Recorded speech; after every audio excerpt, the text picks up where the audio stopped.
Hello friends, welcome to KRV சமையல். இன்றைக்கி நான் வாயில் வச்சதுமே கரையக்கூடிய ஒரு சுவையான லட்டு, ரவா லட்டு செய்ய போகிறோம். அது எப்படி செய்யலான்ட்டு பார்க்கலாம். இந்த பாருங்க, பிச்சு பார்த்தோம்னா அவ்வளோ சாஃப்டாக இருக்குது. அப்படியே குழந்தைகளும் விரும்பி சாப்பிடுவாங்க. இந்த லட்டு அவ்வளோ மென்மையாக இருக்கும். இதை எப்படி செய்யலான்ட்டு இப்போ பார்க்கலாம். இப்போ ஒரு கடாயில் ஒரு 2 ஸ்பூன் நான் நெய் விட்டுக்கிறேன். அதில் முந்திரி ஒரு 12 முந்திரி எடுத்திருக்கேன். அதை நல்லா சிவக்க வறுத்து எடுத்துக்கிடுவோம். முந்திரி சிவக்க வறுபட்டால் தான் நல்லாயிருக்கும். இப்போ சிவக்க வறுத்தாச்சு. அதை ஒரு தட்டில் போட்டுக்கிடுவோம். கிஸ்மிஸ் உலர் திராட்சை ஒரு 15 எடுத்திருக்கேன்.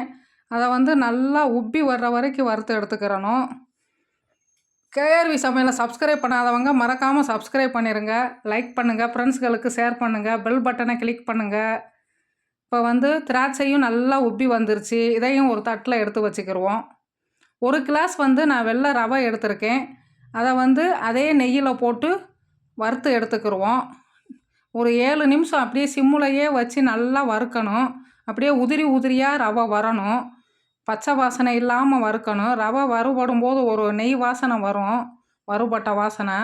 அப்படியே உதிரி உதிரியாக வந்துருச்சுன்னா ரவை வறுபட்டுருச்சுன்னு அர்த்தம். இந்த பாருங்கள், இந்த மாதிரி போடும்போது உதிரி உதிரியாக விழுகணும். இப்போ ரவை எடுத்து ஆற வச்சுக்கிடுவோம். இதுக்கு 3/4 கிளாஸ் நான் சீனி எடுத்திருக்கேன். அதை மிக்ஸி ஜாரில் போட்டுக்கிடுவோம். ஒரு 5 ஏலக்காய் எடுத்திருக்கேன். அதையும் போட்டு நல்லா பவுடர் பதத்துக்கு அரைச்சி எடுத்துகிட்டு வந்துடுவோம்.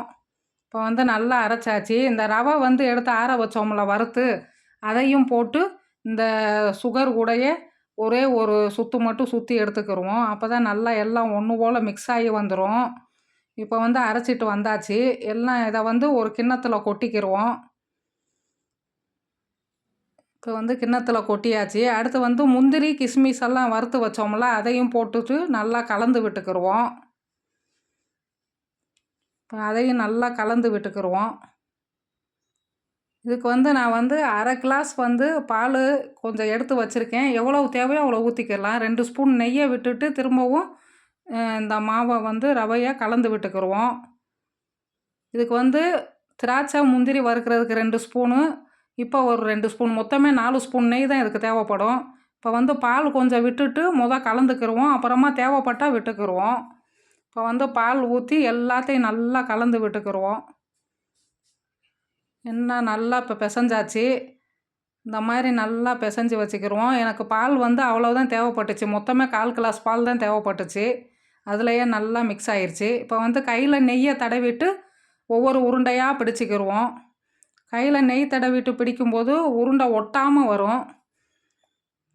இப்போ உருண்டை பிடிச்சாச்சு. இதை ஒரு கிண்ணத்தில் வச்சுக்கிடுவோம். உருண்டை நல்லா அழகாக வந்திருக்கு. இதே மாதிரி ஒவ்வொரு உருண்டையாக நம்ம பிடிச்சி எடுத்துக்கிடுவோம். இப்போ எல்லா உருண்டையும் பிடிச்சிட்டு பார்ப்போம். குழந்தைங்க ஸ்நாக்ஸ் கேட்டாங்கன்னா ஈவினிங் டயத்தில் டக்குன்னு செஞ்சு கொடுத்துடலாம். இந்த பாருங்கள், இன்னொரு உருண்டையும் பிடிச்சாச்சு. ஒரு 10 நிமிஷம்தான் ஆகும் இந்த லட்டு பிடிக்கிறதுக்கு. இப்போ பிடிச்ச லட்டையெல்லாம் ஒரு தட்டில் அடுக்கி வச்சுக்கிடுவோம்.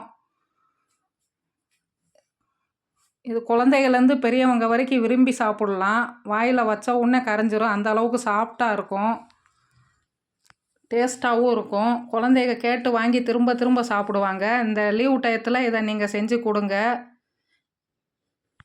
இப்போ மொத்தம் எனக்கு 7 லட்டு கிடச்சிருக்கு. 6 பெரிய லட்டு, ஒரு சின்ன லட்டு. இந்த லட்டு அவ்வளோ ஒரு சுவையாக இருக்கும். நீங்களும் ட்ரை பண்ணி பாருங்கள். ஃப்ரெண்ட்ஸ்களுக்கு ஷேர் பண்ணுங்கள். தேங்க்யூ ஃபார் வாட்சிங்.